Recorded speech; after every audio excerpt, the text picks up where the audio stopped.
Good evening, it's Facebook Love number 183. I took many days off since last Wednesday. I hope that the long holiday weekend was good. Ours was nice. It was cozy. We had a lot of yummy food. I cooked so much. I'm not in the habit of cooking all the time anymore, and it was a joy.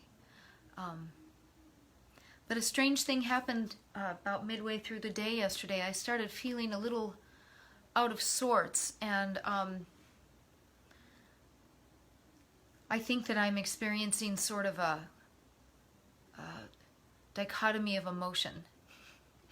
That's a big thing to say. You should hand me 2 quarters for those words. I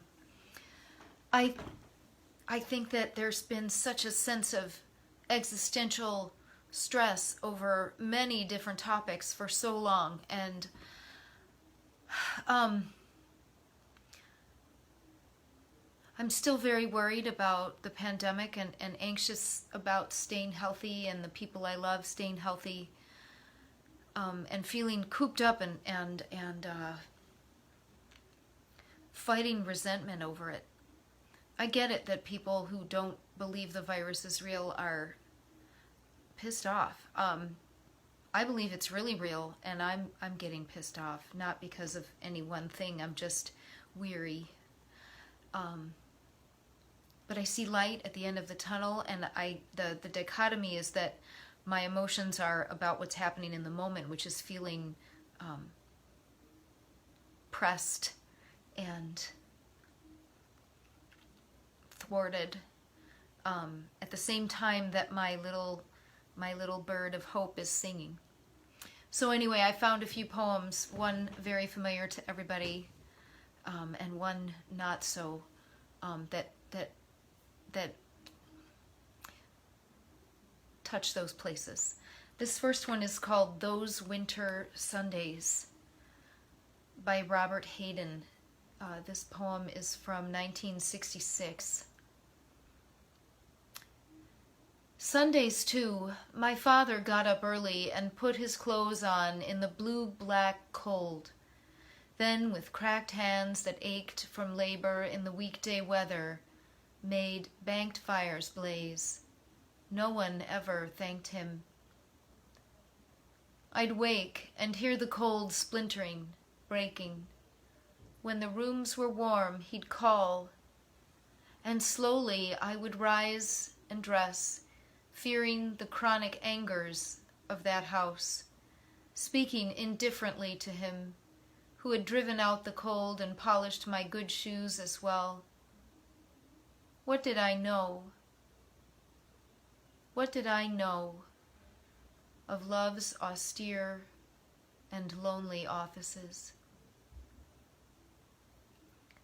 Those Winter Days by Robert Hayden.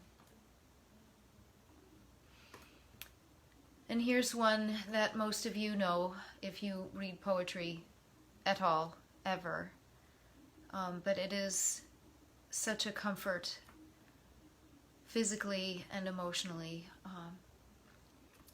and perfect for this season. This is Mary Oliver's poem, Wild Geese, which I return to like a prayer. You do not have to be good.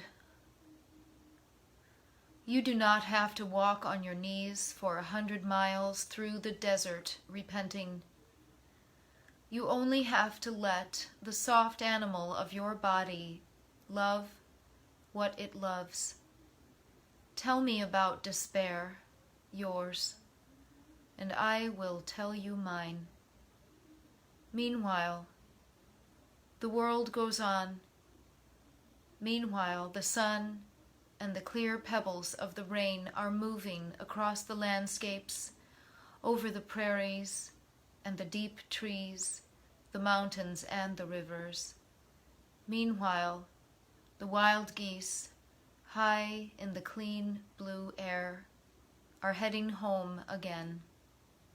Whoever you are, no matter how lonely, the world offers itself to your imagination, calls to you like the wild geese, harsh and exciting, over and over, announcing your place in the family of things.